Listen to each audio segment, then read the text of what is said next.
Hi, we're in a little bit of a different setting.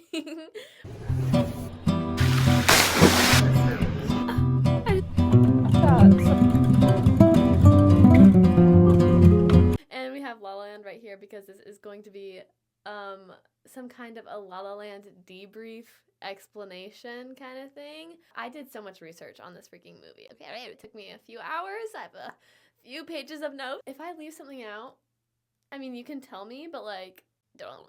No, I'm kidding. Please, if you have any questions after this, tell me. And then a little disclaimer before we start. If you have not watched La La Land, don't watch this video. Because I really, really, really don't like people knowing the ending of La La Land before they watch it. And so if you have not seen La La Land and you don't know the ending of it, please go watch La La Land and then come back to this video and then we'll talk about it, okay? The first thing that we're going to talk about is just the basic plot of the whole movie. For a lot of people are like, I was so confused with what was going on in La La Land. Which if you are, you need to watch it a little bit harder because can it be a little bit confusing? Yes, but also like just like watch the movie, okay? The plot of La La Land follows two main characters, Mia, played by Emma Stone, who's an aspiring actor, and Sebastian, who's played by Ryan Gosling, who's a very passionate jazz musician, and he wants to have his own jazz club and all of the things like this. Basically, in the beginning of the movie, Mia starts out, she's working as a barista on a set of a film, and she keeps on getting rejected over and over and over for like, roles in movies and stuff like this. Like she'll go into an audition and she won't get called back. She just keeps on getting rejected. Oh, I'm a star! Please, I'm a star! And then Sebastian, he's working at this like jazz club, but they're not letting him play like actual jazz music. It's very like mainstream music and he hates it. He's a very big person on like classical jazz music. He loves stuff like that, okay? So he's not loving the position he is in right now, but he has to work or else he has no money and he can't pay for things like a house, okay? So that's what's going on with them. They don't like each other when they first meet, but then we see the tap dancing scene on like this very, very, very pretty like road and they're just like singing and stuff. And then that's the song Lovely Night, which is an awesome song. And they're basically singing about how if it was any other two people, they would fall in love with each other and be happily ever after. And so when they're singing that, we're like, okay, so they love each other and they just don't want to admit it. Like they love each other and they just don't want to admit it. And the problem is Mia has a boyfriend, which I always try to block out when I'm watching this movie because like, girl, oh, what? Eventually they end up getting together and falling in love and it's amazing and we love it. Once they get together, their relationship is like tested so much because their dreams are so different, and to pursue their dreams they have to do such different stuff that leads them just down different paths. So basically Mia gets this Mia gets this job in a film that could potentially like have a breakthrough for her career, and then Sebastian, he joins this commercial band, and he's like, this is so stupid. Like, he does not like it again, but he has to be in the band to make ends meet. Like, he has to get the money. He has to work. But he hates it. So their different paths in life just start to break them apart, honestly, okay? They cause tension in their relationships, and it's just not going well.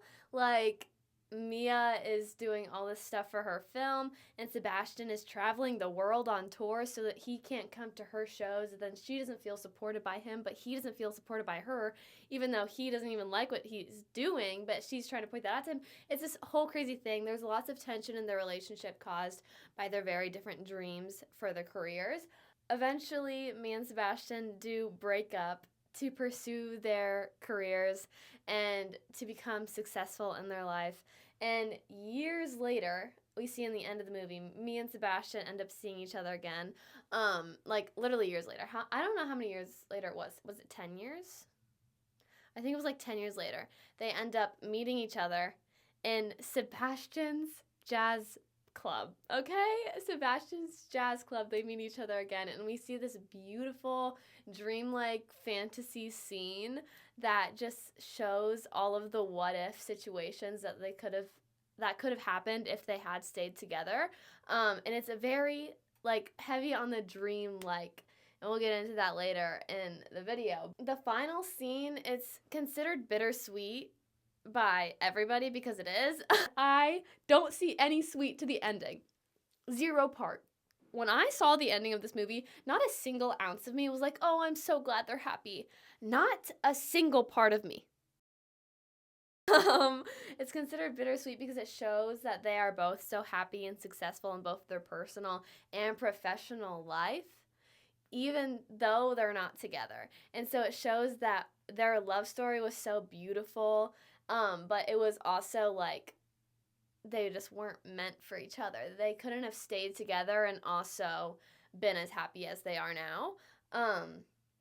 So yeah, it's just like their beautiful love story had to come to an end at some point for them to be able to go on and do these amazing things with their life, okay? That's what's happening here. And even though it's so gut-wrenching and heartbreaking, you know that's just like that had to happen in order for them to be happy, which like you want them to be happy, I guess. Whatever. Anyways, that's basically the entire plot. This summary was so like simple that I don't really understand how people could get confused with the plot, because all you have to know is like the basic details to it. And then if you really want to get into like a deeper meaning of the entire movie, you'd have to watch it multiple times. I've watched this movie too many times to count. It's my comfort movie, even though it's tragic. I love it so much. So I've watched it way too many times to count. So I know a lot about it. But the plot is very simple. Now we're going to get into a little bit of a deeper dive into this movie. So it's not going to go super deep because that's insane. And I would do that if I could, but I don't feel like doing that because that would take hours. Okay, like hours to film, hours to edit all of this good stuff. Okay, we're not going to do that.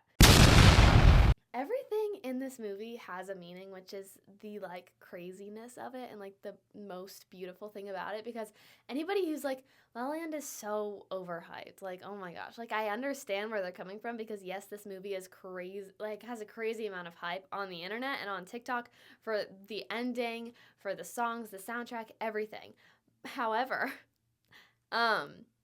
it is considered a masterpiece because it is one. Like, the film, things that happen, like, everything means something in this movie, and that's what makes it so incredibly beautiful. Okay, so the main thing that this movie explores is, like, the tension between a person's, like, dreams and the reality of everything. Both characters, as we can see, are very, very, very passionate about their careers and what they want their life to be, and they have a set plan.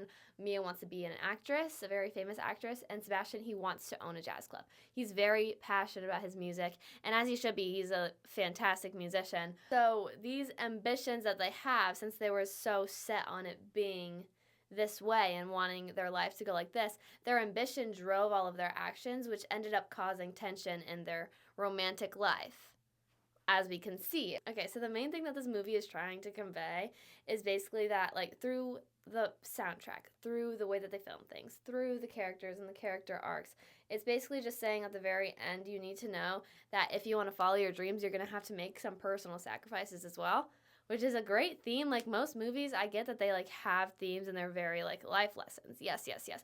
But most, like, rom-coms that we see with, like, romantic stories that everybody falls in love with, does it really give you a sense of reality? I don't know, like, how many people actually live a rom-com life? Nobody. So this is one of the most realistic rom-com. It's not a rom-com. I don't know what to call it. It's one of the most reality-based romantic movie. This is one of my favorite things to talk about, and I'm just so excited to like deep dive into it. But the musical element in this movie is so amazing. It's crazy how much thought was put into this.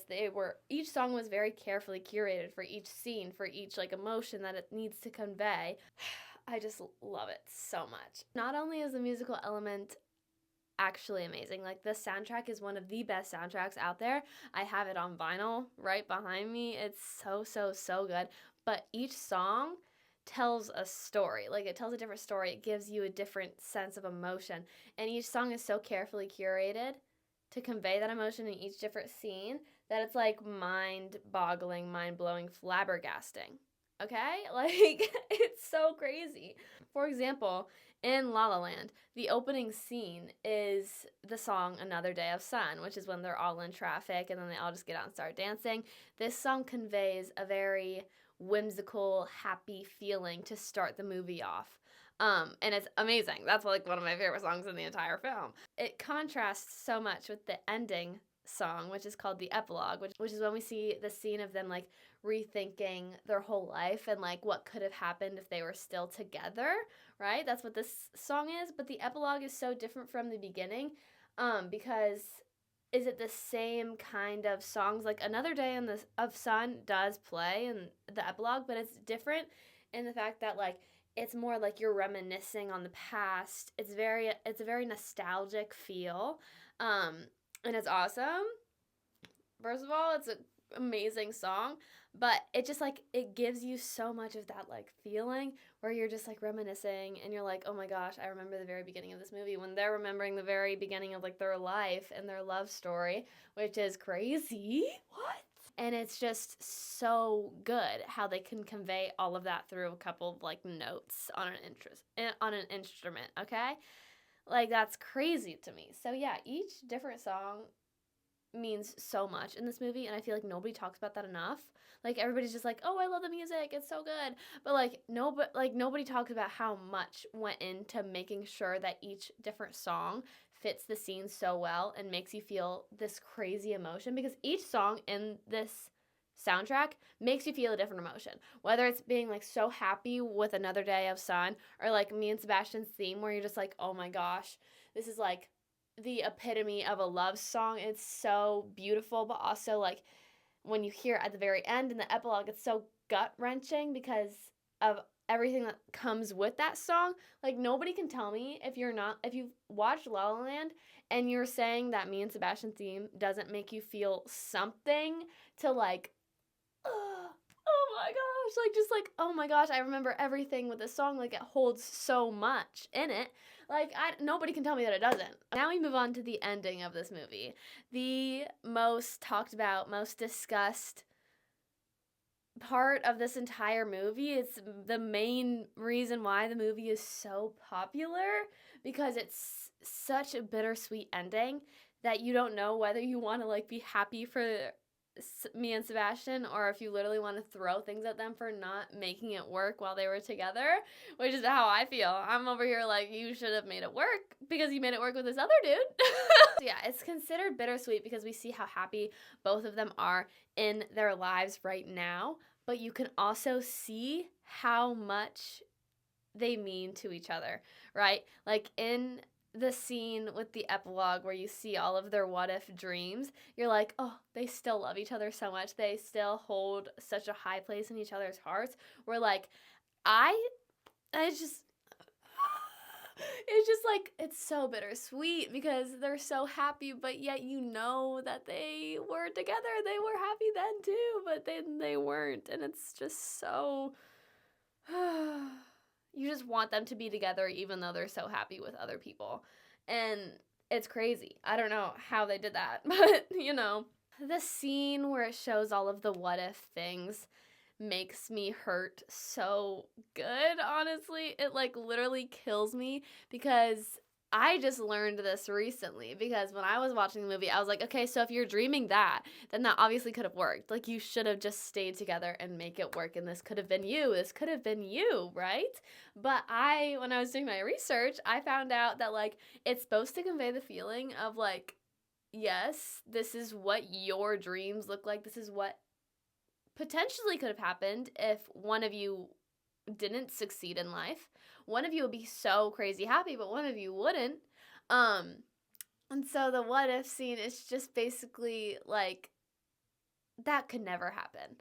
That would have never happened if they were still together, even though we all wanted it to. It would have never happened because it's just like, you have to give up certain things to get what you want. Like if they wanted to stay together, they could have, but they wouldn't have been as successful in life. They wouldn't have had their dreams come true. They wouldn't have had these careers that they have now, but they would have had each other. So it's kind of like this or that, okay? And they both chose their careers, which is perfectly fine. The fact that this movie just gives you such like a big life lesson that I feel like so many people don't see from it. Like everybody who says that this movie is overhyped obviously hasn't learned what it's trying to get across, because this is seriously one of like, it's just so insanely good and so much went into it, between like even like the way that they shot everything and like the colors that they used. It's such like a big deal. Those are also showing you different emotions. They're making you feel different things, because like when you see a color, you're obviously going to think of an emotion. So like when you see Mia's yellow dress, for example, you're like, oh, bright, because Mia is a bright, happy person. In Another Day of Sun, everything is so bright, and then like we go to like what song could we do? We go to like maybe me and Sebastian's theme. It's very dark and it's so cool. And then they do like very long shots, if you haven't noticed. A lot of their scenes are just like one very long shot. Like Another Day of Sun, I think I saw somewhere that was all one shot.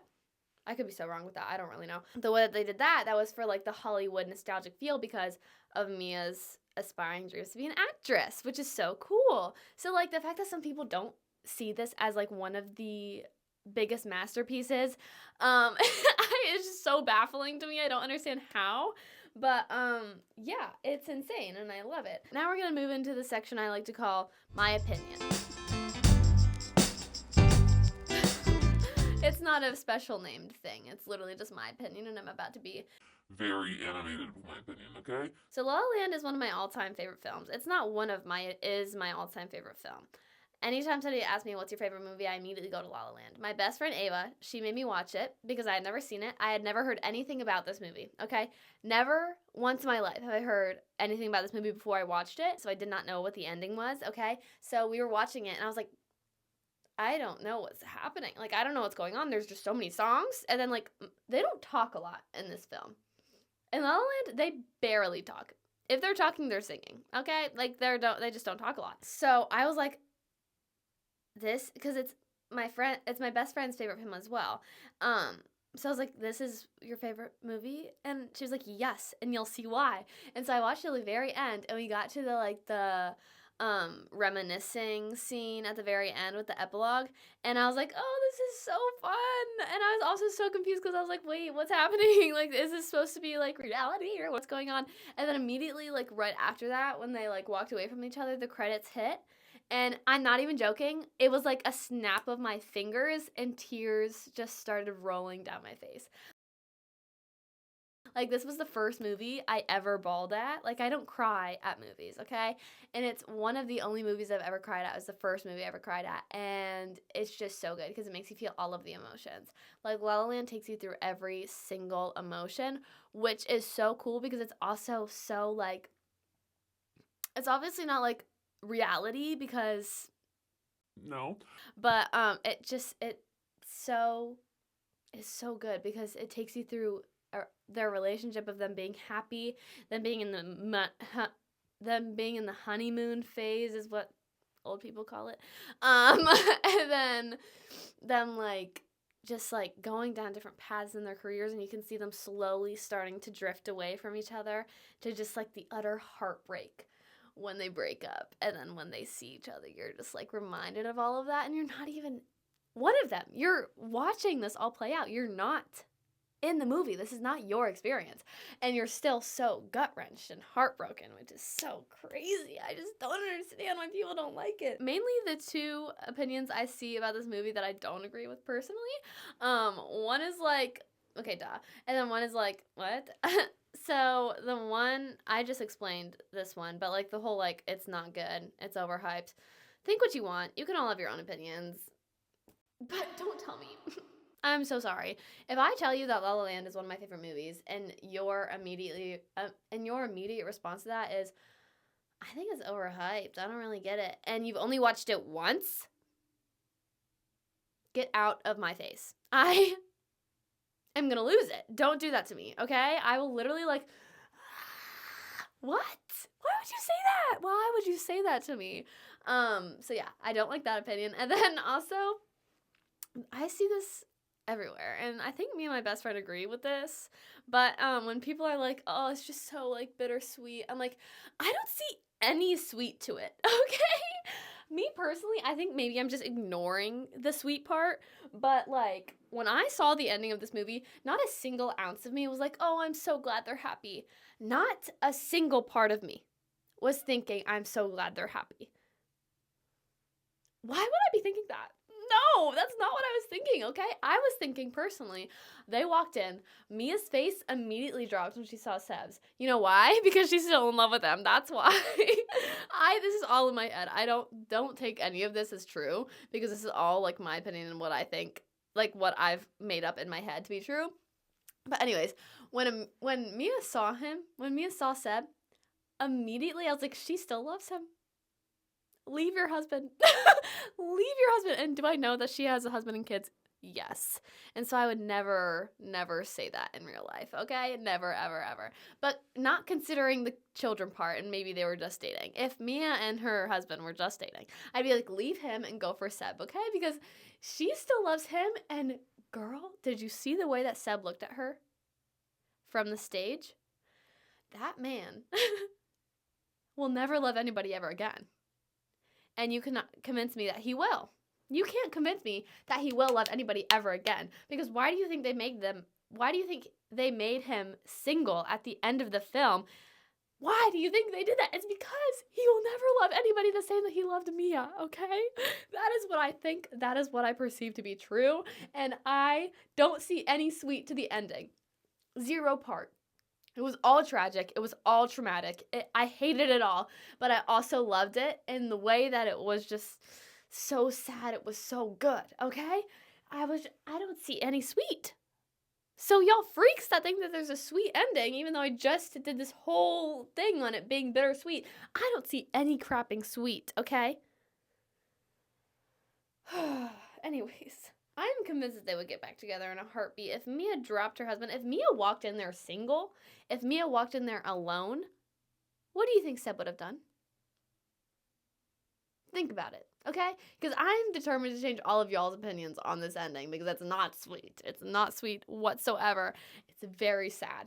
To the people who think this movie is overhyped, go watch it again. If you watch this entire thing and you still think it's overhyped, I don't even know what to say. Broaden your horizons, watch it again. I don't know. What? Girl. Anyways, I'm just waiting for some people to see it as more than a tragic love story, okay? Because is it? Yes. It is a tragic love story, and it's not bittersweet at all. I was using my notes that whole way through.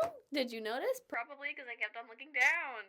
Thank you so much for watching. I hope this cleared up some of y'all's questions on La La Land. I know a lot of my subscribers were like, I just didn't understand La La Land at all because it's always my favorite movie. It's always been my favorite movie, so I talked about it a lot. So a lot of people have watched it, being like, Hannah, I watched this movie, but I didn't understand it at all. So this is for you. I hope this cleared some things up. Watch this and then go rewatch La La Land. And yeah, comment any questions that you have because I will answer them. I'll take like another hour to research each and every question that y'all have. Goodbye. Read more books. I love you all. Have the best day ever and go read some more books.